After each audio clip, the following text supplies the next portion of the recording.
भगवान आज ही मिल सकते हैं। परमात्मा प्राप्ति बहुत सुगम है। इतना सुगम दूसरा कोई काम नहीं है। परंतु केवल परमात्मा की ही चाहना रहे, साथ में दूसरी कोई भी चाहना न रहे। कारण कि परमात्मा के समान दूसरा कोई सकते हैं है ही नहीं। जैसे परमात्मा अनन्य है, ऐसे हो उनकी चाहना भी अनन्य होनी चाहिए। सांसारिक भोगों के प्राप्त होने में 3 वासें होनी जरूरी हैं: इच्छा, उद्योग और प्रारब्ध। पहले तो सांसारिक वस्तु को प्राप्त करने की इच्छा होनी चाहिए, फिर उसकी प्राप्ति के लिए कर्म करना चाहिए। कर्म करने पर भी उसकी प्राप्ति तब होगी जब उसके मिलने का प्रारब्ध होगा। अगर प्रारब्ध नहीं होगा तो इच्छा रखते हुए और उद्योग करते हुए भी वस्तु नहीं मिलेगी। इसलिए उद्योग तो करते हैं नफे के लिए, पर लग जाता है घाटा। परंतु परमात्मा की प्राप्ति इच्छा मात्र से होती है, उसमें उद्योग और प्रारब्ध की जरूरत नहीं है। परमात्मा के मार्ग में घाटा कभी होता ही नहीं, नफा ही नफा होता है। एक परमात्मा के सिवाय कोई भी चीज इच्छा मात्र से नहीं मिलती। कारण यह है कि मनुष्य शरीर परमात्मा की प्राप्ति के लिए ही मिला है। अपनी प्राप्ति का उद्देश्य रखकर ही भगवान ने हमारे को मनुष्य शरीर दिया है। दूसरी बात, परमात्मा सब जगह है। सुई का तीखी नोक टिक जाए, इतनी जगह भी भगवान उसे खाली नहीं है। न त्वत्समोस्त्यभ्यधिक कतोन्यो लोकत्रियप्य प्रतिम प्रभाव। हे अनंत प्रभावशाली भगवान, इस त्रिलोकी में आपके समान भी दूसरा कोई नहीं है, फिर आपसे अधिक तो हो ही कैसे सकता है।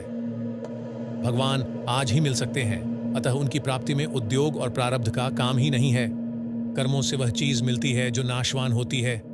अविनाशी परमात्मा कर्मों से नहीं मिलते, उनकी प्राप्ति उत्कट इच्छा मात्र से होती है। पुरुष हो या स्त्री हो, साधु हो या गृहस्थ हो, पढ़ा लिखा हो या अपढ़ हो, बालक हो या जवान हो, कैसा ही क्यों न हो, वह इच्छा मात्र से परमात्मा को प्राप्त कर सकता है। परमात्मा के सिवाय न जीने की चाहना हो, न मरने की चाहना हो, न भोगों की चाहना हो, न संग्रह की चाहना हो। वस्तुओं की चाहना न होने से वस्तुओं का अभाव नहीं हो जाएगा। जो हमारे प्रारब्ध में लिखा है वह हमारे को मिलेगा ही। जो चीज हमारे भाग्य में लिखी है उसको दूसरा नहीं ले सकता। यदस्मदीय न ही तत्परेशाम। हमारे को आने वाला बुखार दूसरे को कैसे आएगा? ऐसे ही हमारे प्रारब्ध में धन लिखा है तो जरूर आएगा, परंतु परमात्मा की प्राप्ति में प्रारब्ध नहीं है। परमात्मा किसी मूल्य के बदले नहीं मिलते। मूल्य से वही वस्तु मिलती है जो मूल्य से छोटी होती है। बाजार में किसी वस्तु के जितने रुपए लगते हैं वह वस्तु उतने रुपयों की नहीं होती। हमारे पास ऐसी कोई वस्तु, क्रिया और पदार्थ है ही नहीं जिससे परमात्मा को प्राप्त किया जा सके। वह परमात्मा अद्वितीय है, सदैव है, समर्थ है, सब समय में है और सब जगह है। वह हमारा है और हमारे में है, हमारे से दूर नहीं है। हम 84 लाख योनियों में चले जाएं तो मानव मात्र के कल्याण के लिए भी भगवान हमारे हृदय में रहेंगे। स्वर्ग या नरक में चले जाएं तो भी वे हमारे हृदय में रहेंगे।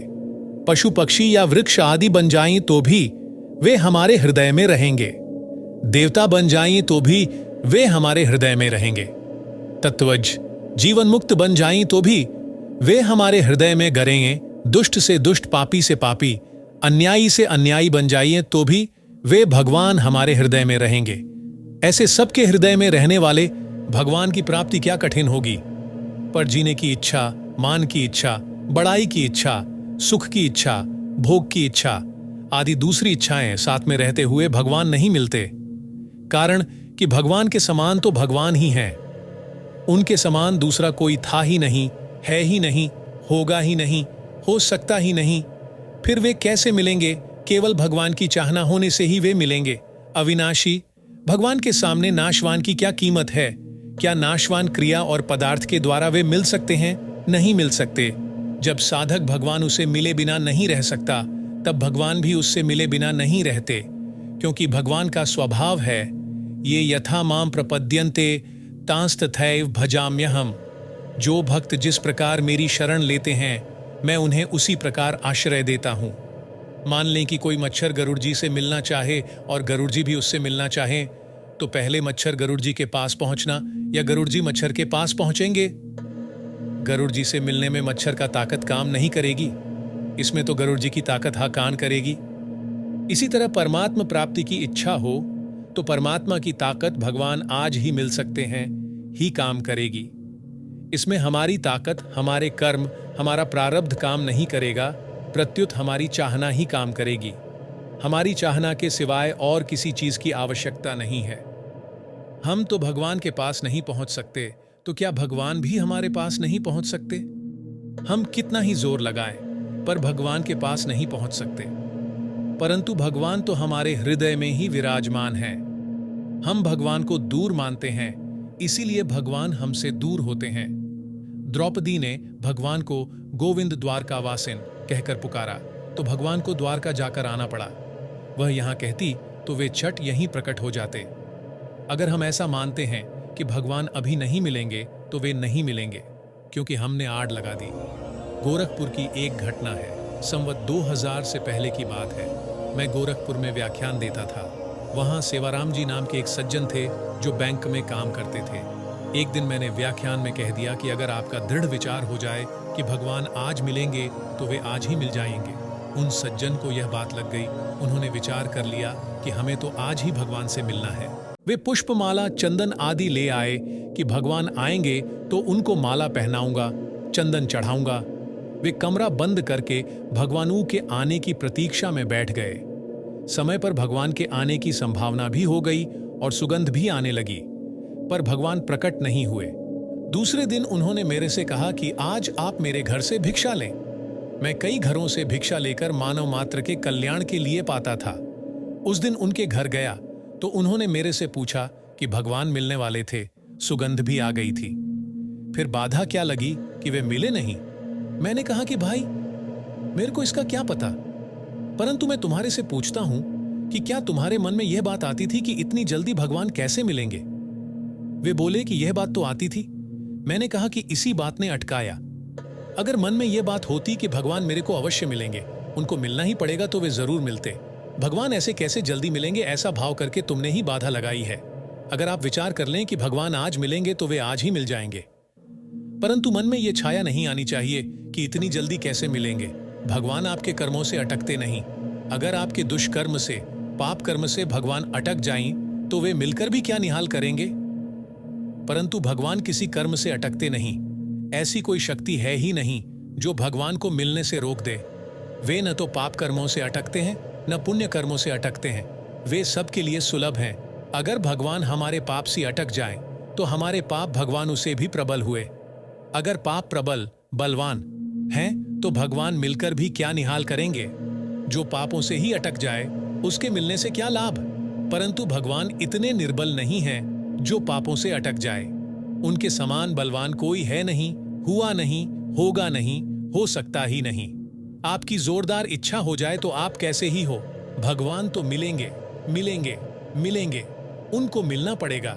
इसमें भगवान आज ही मिल सकते हैं, संदेह नहीं है। परमात्मा की प्राप्ति के लिए ही तो मानव जन्म मिला है, नहीं तो पशु में और मनुष्य में क्या फर्क हुआ? खादते मोदते नित्यम शुनकः शूकरः खरः तेषा मेषा को विशेषो वृत्तिर्येषा तू तादृशी अट सूकर कूकर ऊंट खर बट पशुअन में चार तुलसी हरि की भगति बिनु ऐसे ही नर नार देवता भोग योनि है। वे भी चाहते हैं कि भगवान हमारे को मिले। देवा अप्यस्य रूपस्य नित्यम दर्शन कांक्षिणः।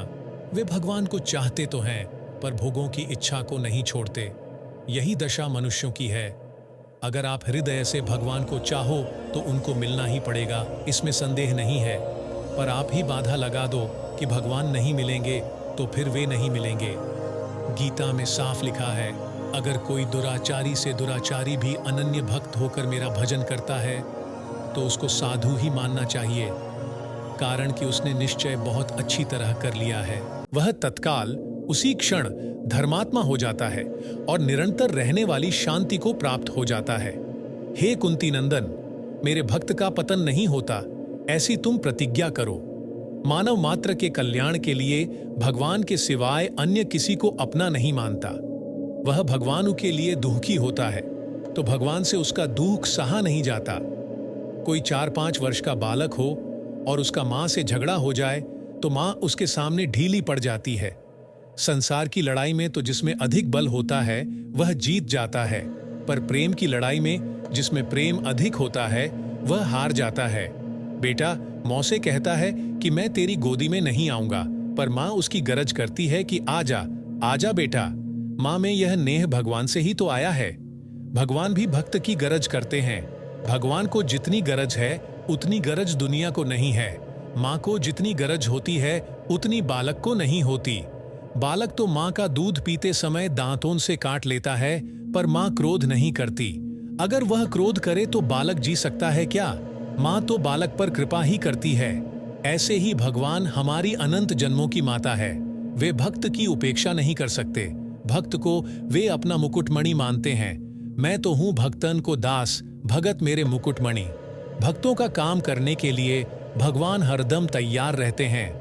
जैसे बच्चा माँ के बिना नहीं रह सकता और माँ बच्चे के बिना नहीं रह सकती, ऐसे ही भक्त भगवानों के बिना नहीं रह सकता और भगवान भक्त के बिना नहीं रह सकते।